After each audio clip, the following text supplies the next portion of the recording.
Welcome to BAM, Badass Moms with Lori and Jenny. We are moms on a mission to share women's stories about life, fitness, aging, relationships, travel, and much more. Hello, friends, and thanks for listening. I just wanted to take a second to give you a quick reminder about subscribing to the show. If you have not already, just take a moment and do so. This will make sure that you never miss a daily bite or an upcoming episode. And in addition to that, if you have a few extra moments and like to drop us a review, we'd really appreciate it. And there's also a sponsor of the show located at the bottom of all of our episodes. Once again, thank you for listening. Thank you for being badass. Welcome, everybody, and thanks for joining us on another episode of The BAM with Lori and Jenny. Happy 2025. We have our first guest of the new year, Laura Bonnell, joining us today. Laura has an amazing story she's going to tell us about. She has been a huge advocate for, I'll let you tell what the rare disease is here, for her kiddos. She has a background in the radio and news industry, and we're really excited to dive deeper into her journey and where she's been, where she's going, and what she's up to. So, Laura, thank you very much for joining us today. Yes, it's great to meet you both. And like you can see, the sun is actually shining in this freezing shining Michigan. It's shining on my head too through the window. Do you see that? Yes, I love it. Because it's freezing cold outside. Yeah, Right? It's Colorado cold here. Yeah. Well, thanks for joining us. You have so many things we want to talk about today, but let's start off with what you're currently doing. You have a really amazing organization. Why don't you give us a general overview of you and what you're up to? So I have two daughters with cystic fibrosis. Molly is 30 and Emily is 27 years old. And when they were born, I knew that I wanted to start a foundation because I wasn't getting the answers I needed as a newly diagnosed parent. At that time, the Cystic Fibrosis Foundation, which has changed so much in 30 years, obviously, but at that time, they said, we fund research, we can't help you, go somewhere else for answers and connection. So I thought, oh my gosh, I don't know of anything else, so I'm going to have to start my own foundation. And that is what I did. But in the midst of everything of diagnosis, I didn't have time when Molly was born in 1994. So in 2010, I started the foundation. And then in 2019, I left news reporting to do the foundation full time.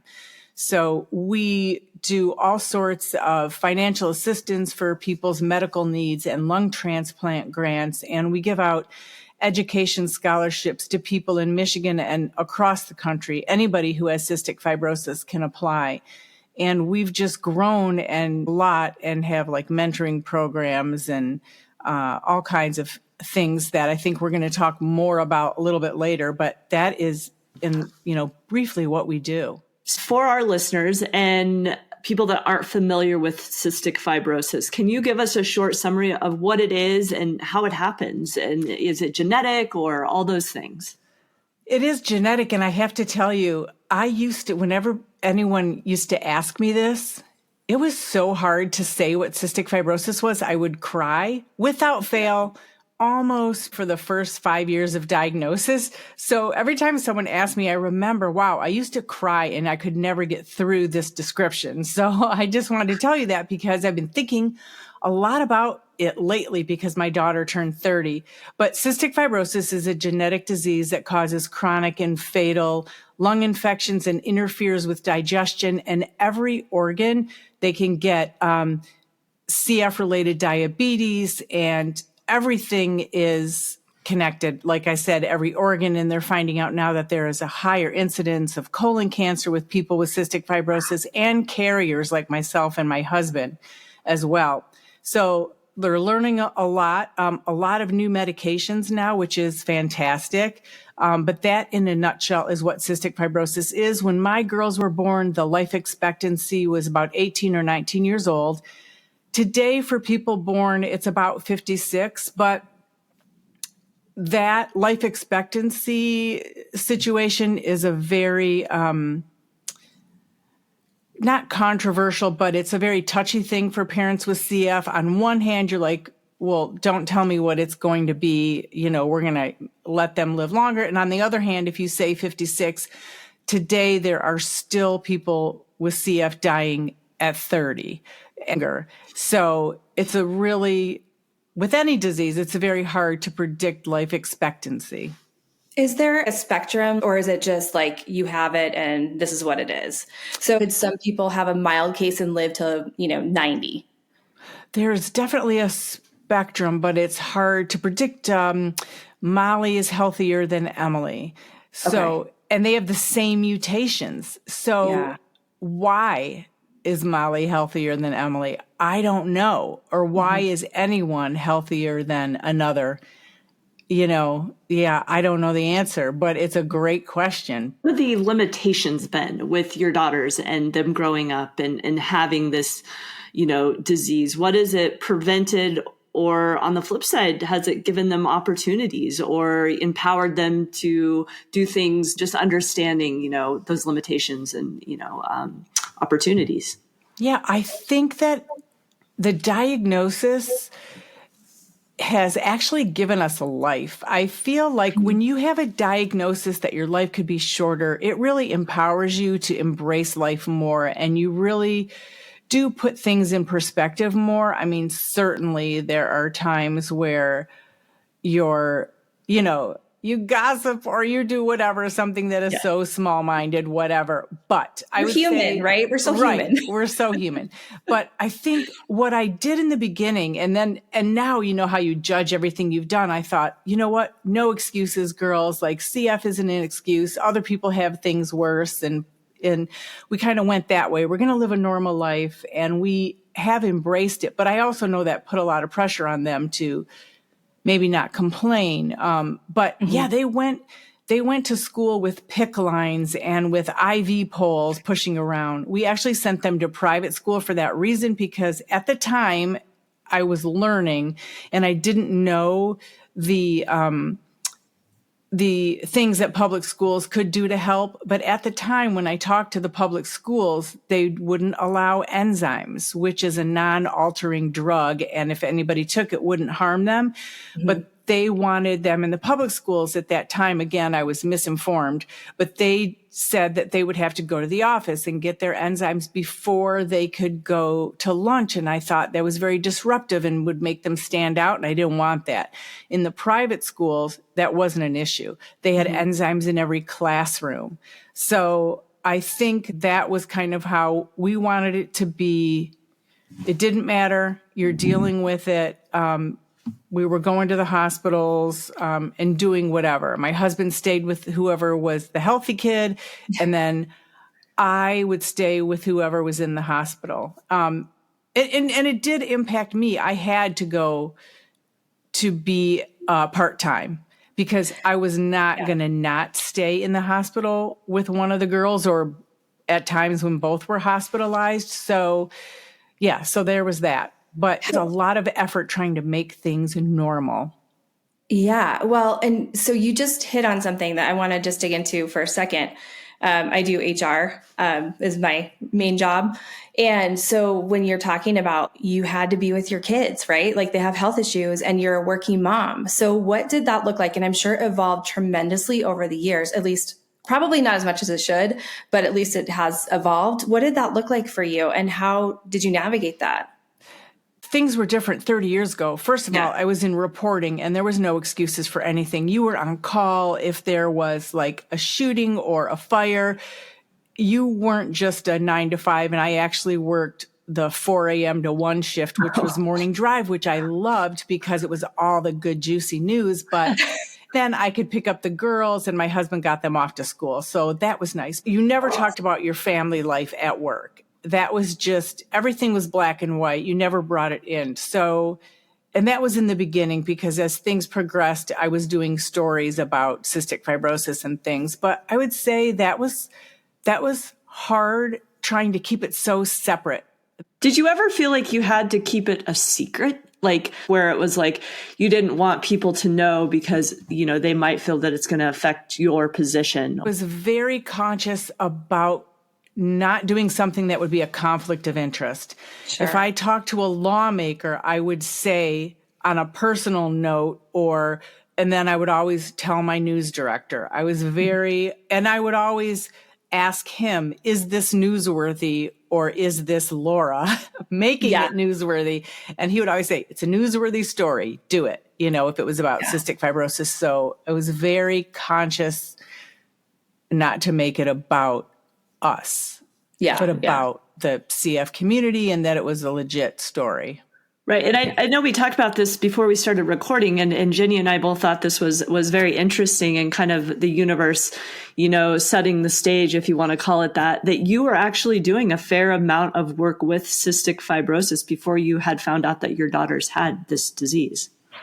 I was, and it was crazy because I thought, so I took a year off of news reporting, and I was doing public relations for the United Way, actually in Ann Arbor, Michigan. And during that time, I wasn't married. I was dating my now husband. They asked me to do this spread for the newspaper about some of their agencies, and one of them was cystic fibrosis. So I met Dr. Francis Collins, who discovered the gene that causes CF. I met the first person, Jeff, who had cystic fibrosis. I was in the lab. I remember him doing things with, tubes and all that stuff, and doing some promos and stuff. And then when Molly was born, I thought, wow, and started noticing some of the symptoms and reading up about it, and then trying to convince the pediatrician that Molly did have cystic fibrosis, and thinking back to even a public service announcement that one of the TV reporters had done about kiss your baby because they taste salty. That was one of the symptoms.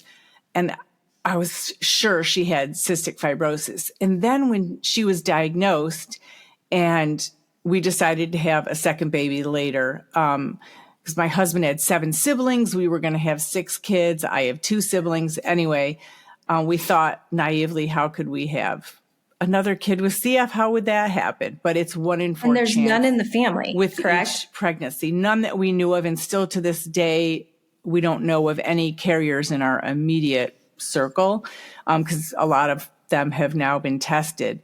So when that diagnosis came, I thought, wow, I had been thinking, I love reporting. It is definitely my passion, but cystic fibrosis is my purpose. And that was when I got the diagnosis. Yes, it was scary, but I thought, everything makes sense now. It makes sense why I'm a news reporter. And I knew that at age 12. Everything made sense. And it was like, I felt like home, like I'm comforted. This is what I'm supposed to do. And now I just raise awareness. As a matter of fact, side note, I just remember during the Trump administration thinking, I was trying to reach out like, hey, I know about masking. Like, please call me. I can tell you why it's important. No one ever responded to me, but I just thought, I have all this knowledge, and I was trying to use media to teach. And so, yes, serendipitous, no doubt about it. We were supposed to meet and have these kids, and it's just crazy when I think about it. That's amazing. I think so much of the time when you look back, and we've had this with other podcast guests too, that have kind of, had this past that has prepared them for their future. And it's honestly nutty, right? So let's talk about the genetic factors here. So you are a carrier and your husband's a carrier, and you didn't know that initially, right? Right. And then, but you did know it going into having your second daughter. Right. We did. It was a long conversation. Not that long because we were like, well, we really didn't think it would happen again, but then it did, and it's fine. And the girls know the stories. But we had tried to go to an insurance company, our insurance company at the time, to get IVF covered.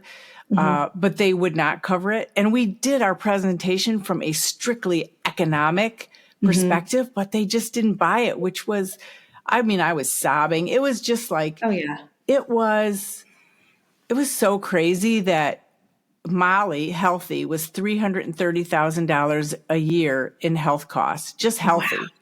Wow. And then of course our second daughter had it, but it just didn't matter. maddening because if they had done that on the front end, they would have saved themselves all the costs on the back end. That's what is so frustrating with health insurance. Right. It's like, if you do prevention, you're saving money down the line. So yeah, that's just crazy. It is. But even today, like as we talk about legislation whenever you want to, but even today, so there's step therapy, which you are all familiar with, which is the insurance company dictates and says, we want you to try this generic first. Yeah. Despite what your doctor says, then you have to fail on that. So everybody's paying for the first one that's not going to work, and it's impacting their health. And then they get to try the one the doctor prescribed and the one they know works. It doesn't make any sense. So there's a lot of talking that needs to go on between all the stakeholders. Yeah, absolutely. Everything that you've done has prepared you for where you are now. And you also have a podcast. So I want to make sure that we share that. So do you interview people that have CF, and do you interview like people that help with legislation and things like that? Yes. I actually interviewed Dr. Francis Collins in person, amazing. which was a lovely, because that was like the first introduction to CF before we were even married and everything. So that was incredible. And I do email him and do run into him still. So it's wonderful. But was it emotional? Oh my gosh. Yes. And you have to hold back when you're so fanning out, because it could be mortifying for the person that you're talking to. I mean, he knows I send him cards. I'm not a stalker, but I mean, I do love that man. Like, he's such a genius, truly. And Dr. Fauci, like, these scientists are my rock stars. They're my Taylor Swift. I mean, they're my people. It's just, even Fred Van Gore with the drug company, I talk to them. Their brains work differently. They are committed 1,000,000%. And the information they know about cells is incredible. Yeah. It's just incredible. So yes, but we have all sorts of people, parents who have done things like have called a drug company and said, hey, the cap on this doesn't work, or this nebulizer isn't working correctly. And they've made change. You don't have to do something huge. You don't have to get before a president. Like, it could be something small that makes a huge difference to other people. So yes, a variety of people on the podcast. And we've talked about people of color are underdiagnosed in cystic fibrosis. So, we do a lot of different things, but thanks. In addition to your podcast, I want to talk about your foundation, because I think that's amazing. And you just kind of hit on it, how, you don't have to do something big to make a difference, but sometimes doing something big makes a big difference. And I want to talk about how your organization has grown, and, what you're doing to empower and give people the tools to be successful, and although scared, ready to, take on and tackle the world if it's themselves or a loved one that has this disease.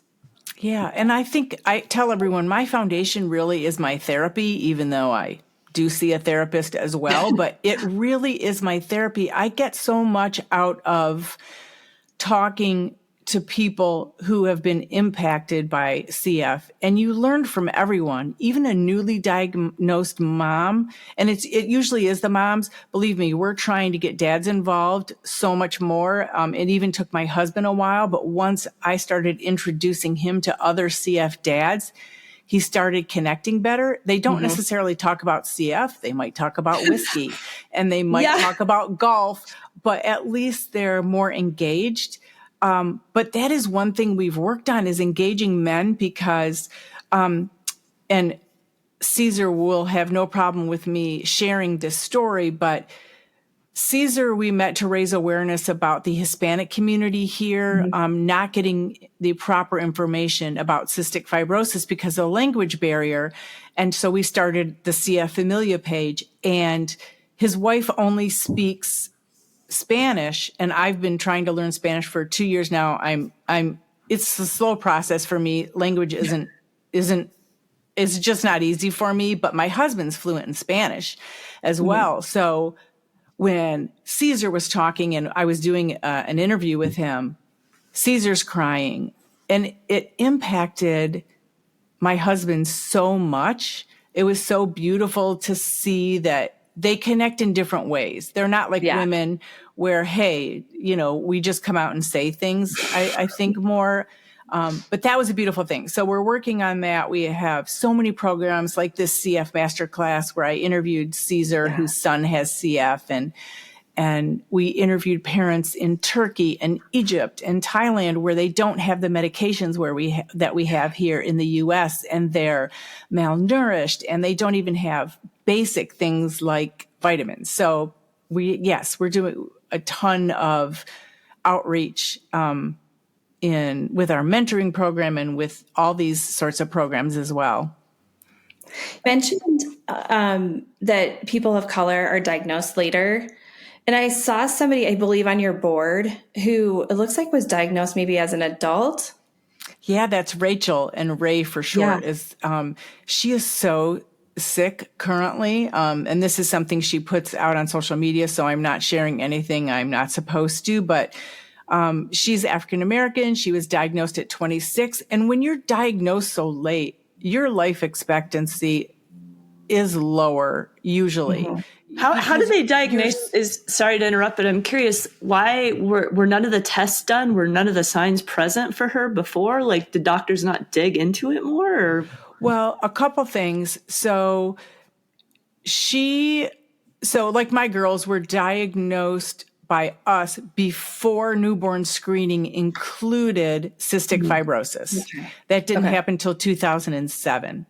But the other issue is, even like every state, Colorado, I'm trying to think how many people they test for CF in Colorado, how many mutations. I know in Michigan it's 66 and they're mostly Caucasian. They're not mutations that are rarer or that are in the indigenous population or Hispanic or African American or Asian. So even if you test and your doctor says, well, they did the newborn screening, it wasn't caught. It doesn't matter. They still, if they have the symptoms or there's a history, they still need to do a sweat test, which is simply putting a band on a child's arm and measuring sweat. And then for parents, it's just swabbing the inside of your mouth. I mean, it's not invasive. It takes seconds. Wow. So for Ray and so many others, they just kept saying to them, these are doctors, kept saying, well, it can't be you. You're African American. It doesn't affect African Americans. So really, we're trying to educate pediatricians more and just a regular internist, because unless you get to the specialist, the CF specialist, or somebody who has some sort of knowledge, like I can tell you the pediatrician who didn't believe me that Molly had CF and we're still friends to this day, she will never misdiagnose somebody with CF. I'm sure. Because she now knows. But it's getting that to people who aren't a specialist and then empowering. Not everyone feels brave enough to say, you know what, I think you're wrong and I'm going to get a second opinion. Yeah. Some people think, like initially my husband, he would have said, they said it's not CF, so you really have to advocate for your child and say, you know what, I know this, I've looked at the symptoms. There's a distended stomach. They've got a lot of gas. They shake when they eat because they're starving. So it's all kinds of things like that. You really have to advocate and do some research. And I know there was a woman years ago, I did like a sprint triathlon, and there was a woman that had a lung transplant due to CF, I believe, and was participating in the race. So is a lung transplant like a viable option? Is that something that, I'm sure it's obviously very difficult to get lungs, and then it's also not an easy process, but is that something that could potentially extend life or cure them? Or it's not a cure, and it's something as a very last resort because you can die from the transplant. Wow. Then when you have the transplant, now you're a transplant recipient and you have to worry about rejection, and you're on gazillion more medications, and then it's costly for your insurance and your copay and whatever. And then you still have cystic fibrosis everywhere else in your body. And I know some people who've had to have, 2 lung transplants. And then people who've had a transplant, and then the bacteria that is deadly for people with CF that was in their nose goes into the lungs and destroys the lungs. So there's just a lot of variables.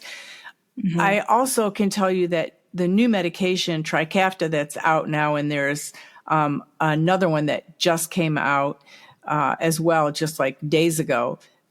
Those really change the trajectory for people with CF if it's not too late, if your lungs aren't already so scarred that maybe these drugs can't help you.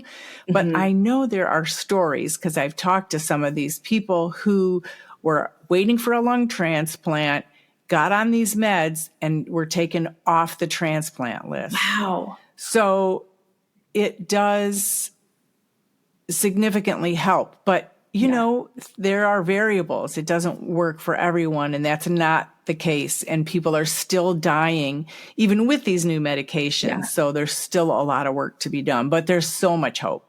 So I have a question with your daughters. What kind of limitations did it have on them? Were they able to play sports? Were they able, putting in perspective, where it limited them?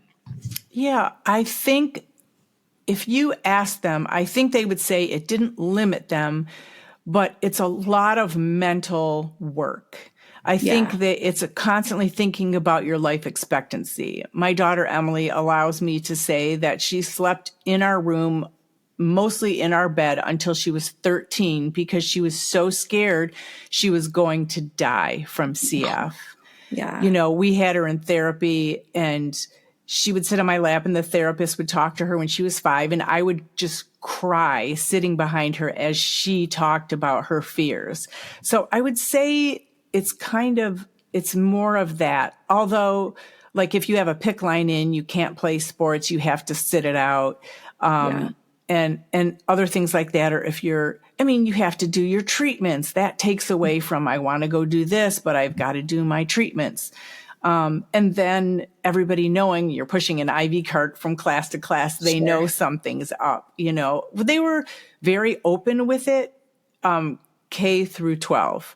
When they went to college, they chose to tell people and didn't want it out there so much. And then I do remember when somebody found out and literally blabbed it to one of the girls' friends. And it was very hard for her because they said, oh, Emily's not going to live long, and did this whole, it wasn't their story to tell. Sure. And then it put Emily in a position of trying to say, this person doesn't know what they are talking about. They've told you some blah, blah, blah. And it was just maddening that someone would think that was okay. It brings to mind a funny story, though.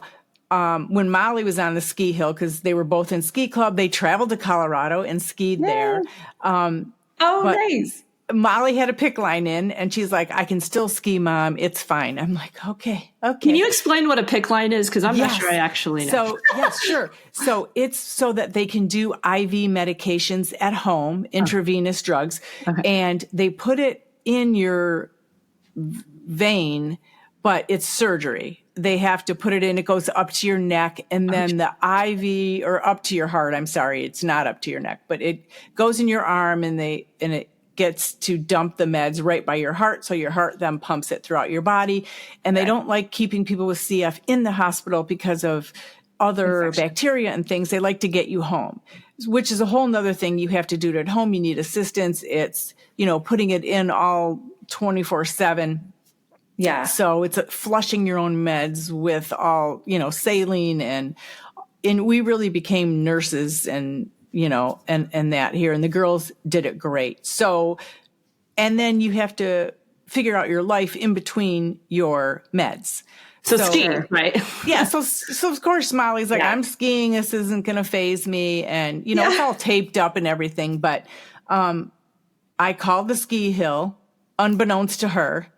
And I said, hey, crazy mom here. I called the Red Cross, not the Red Cross, wherever the emergency, like ski patrol or whatever. Yeah, ski patrol. Exactly. Yeah. Thank you. And I said, just want to let you know, my daughter's there wearing a black coat, whatever. I described her. She has a PICC line. So if by some chance she gets on stuck up there and she has to climb down, like, how crazy am I? But you're just a mom. You're not crazy. I felt so much better after that, them knowing that, and who knows. And I did tell Molly years later about my crazy, but I felt better. So yeah, for sure. And sometimes you just have to do it so you feel better and they don't need to know. Right. Totally. I love it. I think it's an extra peace of mind we need as moms, right? Like just to know that wherever our child is, that, they're being extrally taken care of no matter what. And right? My husband thinks I'm crazy. So he'll be like, I cannot believe, like, sometimes I'm like awake in the middle of the night thinking about all the things, and again, knock on wood, my kids they don't have to deal with CF. And so, but you still worry, right? Right. And I'm watching him sleep and I'm like, how are you sleeping right now? How? It happens to me every night, doesn't it? To all of us, like truly. My husband. Sleeping like a baby. Yeah, no worries. Nothing going on. So. Oh my gosh. So she skied without incident. So it was all good. Without incident. Oh, I was just worried, like wondering with the germs in college, like, were you afraid to send them to college? A little bit, but they're so trained by then. Yeah. I mean, the hand washing, and I do laugh though. It was always like, don't share your drinks with everyone. That went out the window. I was like, did you not hear me? Like, come on. They're still kids. They're still kids. Yeah, they weren't perfect, but when Molly was admitted once, she was in New York at Parsons, the art school, and and thankfully my brother lived there and my sister-in-law. And when Molly was admitted, she's like, you don't need to fly in, but I have an exacerbation. I'm going to the hospital. I called my sister-in-law, please go to the hospital. I'm getting on a plane. And I got there and, and she was well taken care of, but yeah, you just do what you have to do. When she was 16, she went to New York. Barnard College had this thing for women, for girls. And she called me. She's like, listen, it was like 95 degrees in New York and she was 16. And she said, I'm dehydrated. I'm walking across the street to the healthcare place. I'm going to tell them I'm dehydrated and I need a PICC line. You might get a call from them. Or not a PICC line, just an IV. Yeah. And she walked across the street and said, this is what I need. I know this is what I need. I need, an IV just because I'm dehydrated. And they called me. I'm like, she knows. I mean, just give it to her. And they did because she was about to pass out in class. So they're very aware. Yeah. It's their bodies. They know. So I did feel really good, nervous, but good. So at 27 and 30, I assume they're, adulting well on their own now. Are they actively involved with your organization or do they kind of keep to their own or do you feel that they're kind of there to support and help you? They always support me. They're great, great kids. We're so lucky. But initially they said, Mom, I'm glad that's your thing. I can't think about CF every day. Right. Yeah. It was just way too much. Totally. Since then, though, I would say they have really surprised me. Molly is like artsy, fashion, all that. And she did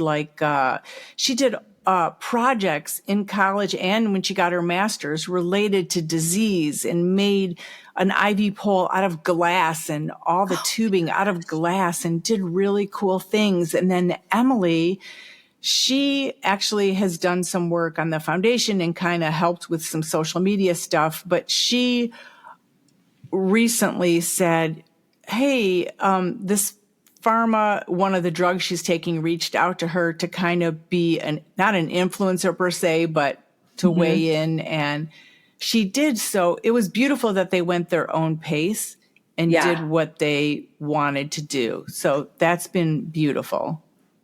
And they, again, just like you wove in your media and your journalism, they can weave in their expertise and their specialties however they see fit. I love it. Absolutely. It's very cool. So, Laura, you know this question's coming, but and I mean, knowing your story, I would think it's very easy to answer, but maybe it is hard. What are you most proud of? I mean, I would say besides the kids and the foundation, I have to tell you this because it's so related to cystic fibrosis. As parents, we all have stress in different ways and we're all overwhelmed in different ways. And I honestly thought, I am not overwhelmed. We're embracing cystic fibrosis. I'm educating. I'm doing this. I'm still reporting. I'm, going from the hospital with the sick kid to the healthy kid. And and anytime anybody asked me how I was doing and how everything was, I would say, fine. Yeah. But what I didn't realize was I was eating my feelings like an alcoholic drinks. So I gained 120 pounds throughout those years. And I have just lost it all. Congratulations. 15. I still have about 10 to go. That's amazing. Wow. Congratulations. That was symbolic for me. That was like, I'm healthy now, mentally and physically. I work out like an absolute maniac. I'm a healthy eater. I buy, a lot of clothes now because I can fit into things. I was just going to Target before because I felt like I wasn't worthy, Oh. And now I'm like, and I also felt like, well, this isn't me. Like, I don't know who this fat person is, but it's temporary. Not. I mean, in my head, I am still thin, but I'm like, nobody really knows me because they're seeing this shell, right? So, and fair or not to myself, it was, and I love who I was, fat as I was. And I don't think fat's a bad term, by the way. I don't care what size anybody is. I don't care. Yeah. We all have so much to deal with. But for health reasons, I needed to lose it. For my knees, I needed to lose it, and for my sanity, I needed to lose it. And when you're in the midst of raising kids, there's no time. I don't know how I would have done it. I don't know. And you had no time. People with just completely healthy kids have no time. But here you are piled on all these extra, field trips to the hospital. And, so I can only imagine. Yeah. It almost was like the weight you carried. It was like a metaphor for the weight you carried. You know what I mean? Yeah. Mm-hmm. It's just crazy how we just it was armor. I feel like, like it's exactly what you're saying. Yeah. I felt like so I don't know. It's hard to explain, but it's like I was shielded somehow or shielding myself or. Wow. Congratulations. For sure. I mean, huge. And it is so interesting how deep that stuff goes. It's not just like, I'm just eating too much. It's like, there's so much to it. Right. Right. So, congratulations. I'm sure you feel better. And you look amazing. I know we just have a few minutes left. One thing I want to make sure I also ask you is, what are you looking forward to? I mean, I'm always looking forward.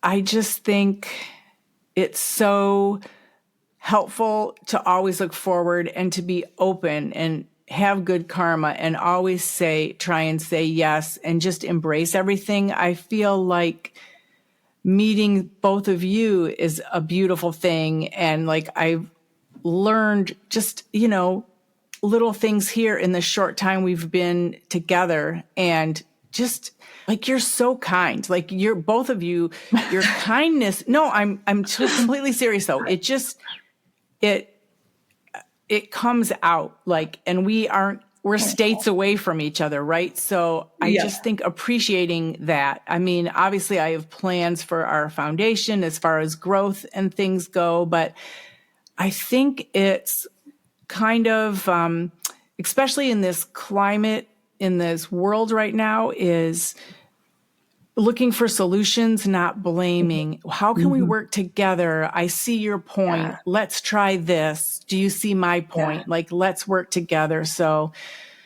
that's pretty much, and raising more awareness and doing public service announcements about cystic fibrosis, raising awareness for people with rare disease and just empowering each other. I mean, Yeah. I think it's just so important. And that is another reason I love your podcast, because it is so true. All these badass moms I know, I actually was referring to my mom that way and her friends, because my mom's I love 86 and her friends are all sculptors and artists. And I thought, we need more. We've never had anybody who's like, We would love to have them on. oh my gosh, one was a curator at the Detroit Institute of Arts, and my mom has a huge sculptures everywhere. And yeah. I'd be too embarrassed to put my mom on. I'm holding that one in my back pocket. You need to have your mom on. I feel like I can talk to you all day. We might want to have you back. I'm just going to tell you, because I feel like we've only scratched the surface of all the amazing. But I know we have to run. But Laura, thank you so much. You are a beautiful person. You are doing amazing things for so many people out there. I feel blessed to have had you on the show today. Oh, real quick, will you tell us your website? Your website. Yep. Yes. So the Bonnell Foundation.org, and Bonnell is B as in boy, ONNELL. And people can email me. It's just the Bonnell Foundation at Gmail, and the Living with Cystic Fibrosis podcast. But yeah, everything's on our website. So thank you so much. Yay. Thank you. And we'll share all of that too in the notes. So perfect. Thank you, Laura. Great to meet you. You too. Thank you.